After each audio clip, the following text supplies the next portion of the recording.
difficile que ces élèves étudient. Sur place, le constat était déplorable. Pas de salle de classe viable, manque de pupitres, insuffisance d'enseignants. Les élèves ont tassé comme dans une boîte, partagent un local par deux. Si je suis venu ici, les enfants, c'est pour vous soutenir, pour encourager vos parents, pour que vos parents ne se sentent pas abandonnés. Pour que vous sachiez que dans ce pays, il y a des papas qui ne nous ont peut-être pas mis au monde, mais qui pensent à nous. Avec le directeur, avec le promoteur et les professeurs, pour qu'on voit dans quelle mesure on peut augmenter encore le nombre d'enseignants et dans quelle mesure nous pouvons essayer de vous soutenir, même avec des objets matériels. Cet acte de générosité posé par Pius Mwabilou a fait la joie des élèves de l'école La Cruche d'Or qui n'ont eu qu'un seul mot. Merci. Merci, l'honorable. Construit sur un endroit marécageux au bord du fleuve Congo, dans un quartier populaire de la commune de Limete, appelé communément Grand Monde, l'école La Cruche d'Or reçoit les enfants les plus démunis de la commune et même des îles voisines. Et récupère aussi les élèves qui n'ont plus l'âge de l'école primaire, notamment la 5e et la 6e primaire, pour le rattrapage. Autre chose à présent, la banque kenyane Equity Group Holding fait désormais partie du capital de Procrédit Bank Group, un nouvel associé dans la présence est fort salué et qui pourra contribuer dans l'objectif de l'inclusion financière. Les performances managériales de la Procrédit Bank durant ses 10 ans d'existence à RDC ont permis à ce géant allemand de réaliser des progrès significatifs dans le secteur bancaire congolais. Ces perfectionnements s'expliquent par l'entrée d'Equity Group Holding dans le capital de la Procrédit.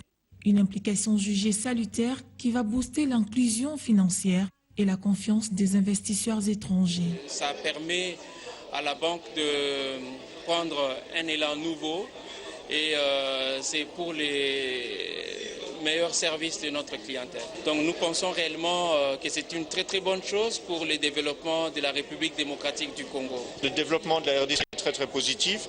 C'est un pays qui intéresse de plus en plus les investisseurs aussi. Et donc c'est dans ce contexte-là. Je crois qu'il y a aussi une certaine intégration économique qui se fait avec les pays d'Afrique de l'Est. Il faut voir notamment qu'il y a beaucoup plus de commerce avec les pays d'Afrique de l'Est. C'est aussi au sein de la zone économique COMESA que cela se passe. Cette ouverture qui contribue à l'émergence économique de la RDC séduit déjà d'autres partenaires. La Chambre des commerces américaine entend mener un plaidoyer pour le boom économique. Nous avons organisé ici pour encourager Procrédit, célébrer la nouvelle agence corporate sur le boulevard et aussi profiter de l'opportunité pour demander aux membres de la Chambre de commerce de venir épargner ou de transacter avec Procrédit. Il a pour objectif de favoriser l'arrivée des investisseurs américains sur le marché congolais et de favoriser sur le marché américain les investisseurs congolais. Et sachez qu'il y a beaucoup de Congolais qui investissent aux États-Unis. Cet appui d'Equity Holding Group rencontre déjà la préoccupation des Procrédit Bank qui dédie sa nouvelle agence aux grandes entreprises congolaises.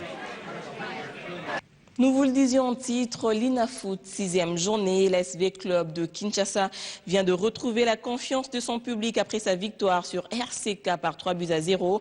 Une autre victoire en ouverture a vu la formation de MK dominer Shark 11 FC par 2-1. Akikwit Vutuka a tenu DCMP en échec 0-0. Sur le site Centre-Sud, le TP Mazemba concédé un nul face à Sangabalende 1-1. Dambosco domine Lubumbashi Sport 3-0, Océan Pacifique Balupopo 3-2. Et voilà, c'est sur cette note de sport que nous mettons un terme à cette édition du journal. Merci de rester branchés au 341 sur le bouquet Canal 7.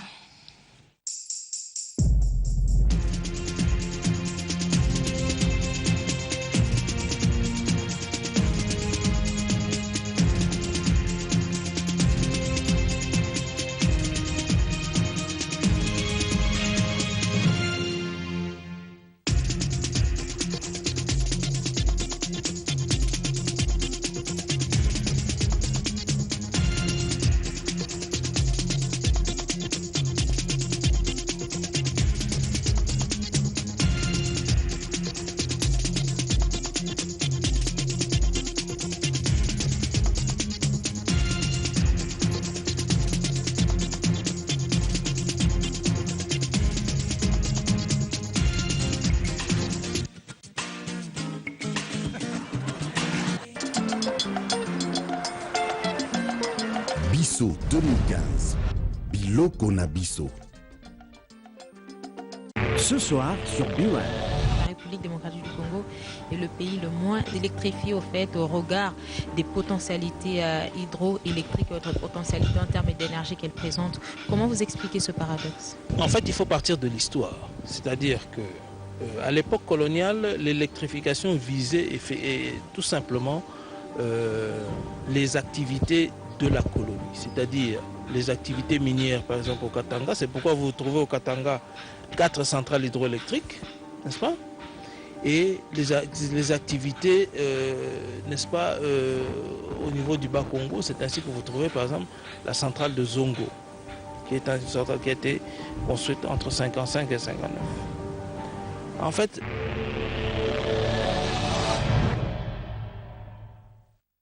ce soir sur B1.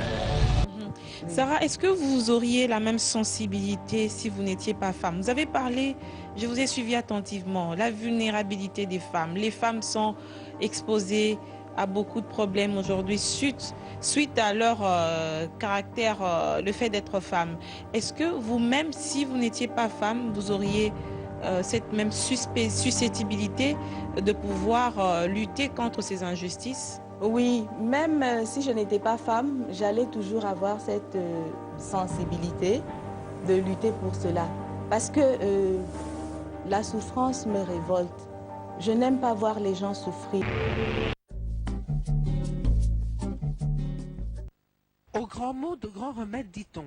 Le Centre régional de recherche et de documentation sur les femmes, le genre et la construction de la paix dans la région des Grands Lacs doit fonctionner.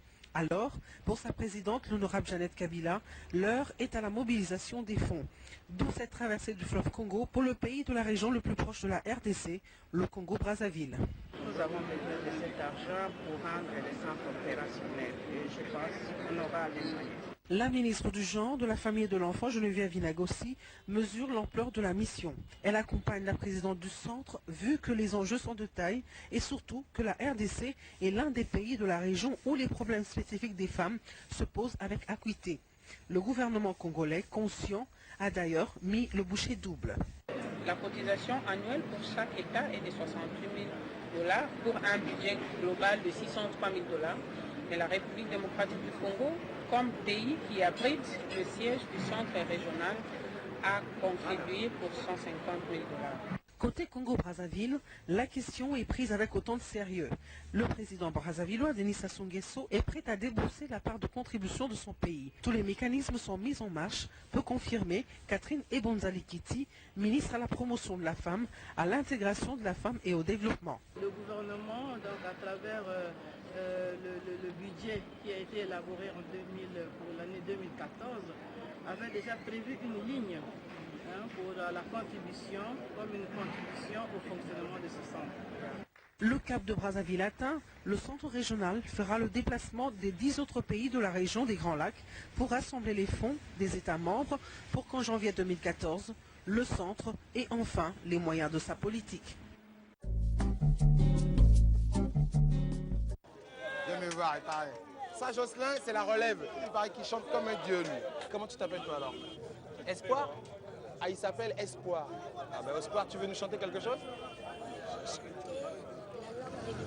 La langue des Français, je ne sais pas. Ouais, chante la langue des Lingala, bien sûr. Tu veux chanter la langue des Lingala.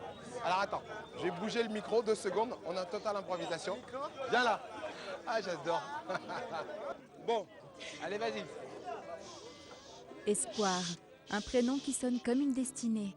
Maillot de l'équipe de Chelsea, chanson en lingala, la rue de Kinshasa peut nous réserver bien des surprises.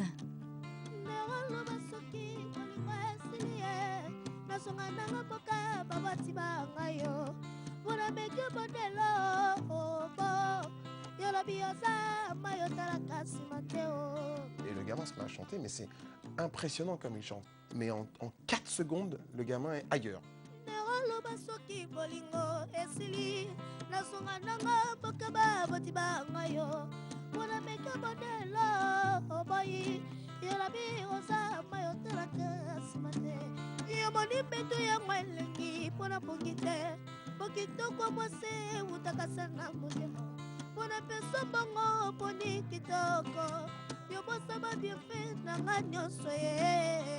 C'était juste, quoi. Il y avait une justesse.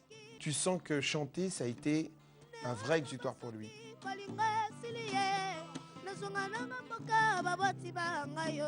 Et c'est bien le cas, puisqu'ensuite on apprend qu'il est orphelin depuis 2009 et qu'il est livré à lui-même, que c'est un gamin des rues, comme il y en a beaucoup à Kinshasa.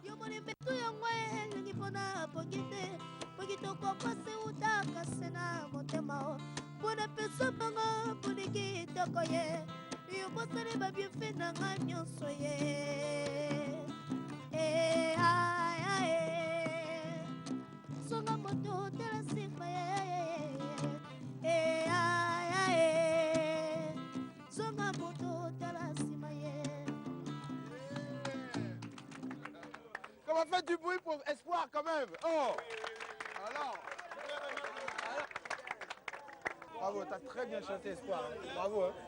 Bravo. Hein. T'es content d'avoir chanté? Ouais. Bon, ça c'est super. Alors là, bravo. C'est un moment très très fort. Il a rien, il est dehors, il est à la rue, il n'a pas de parents, il n'a pas d'avenir, sauf qu'il chante comme un dieu. Ça a complètement décomposé Jocelyn parce qu'il n'avait pas la profondeur du gamin, effectivement. Est-ce qu'on amène Espoir en demi-finale? Eh bien non, parce que les règles du jeu ne nous permettent pas d'amener un enfant mineur. C'est très très très compliqué de sortir un enfant mineur du Congo aujourd'hui. On a tâché de faire en sorte que des gens s'occupent un petit peu de lui. Si jamais vous venez à Kinshasa et que vous voyez un jeune enfant blond en train de chanter comme un dieu, demandez-lui s'il s'appelle Espoir. Il y a des grandes chances que ce soit notre chouchou. Ah, il est ému, notre Marco. Avec cet instant magique, il a pris un risque.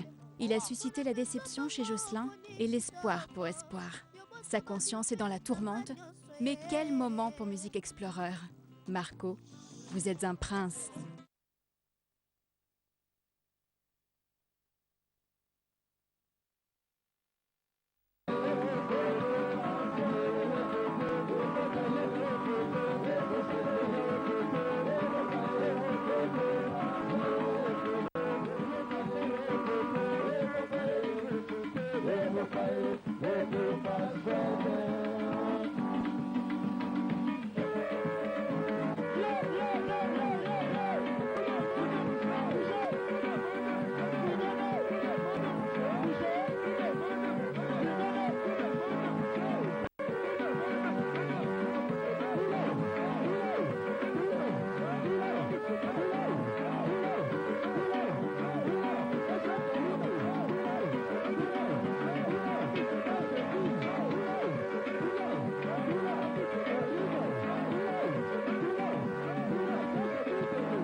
Chico.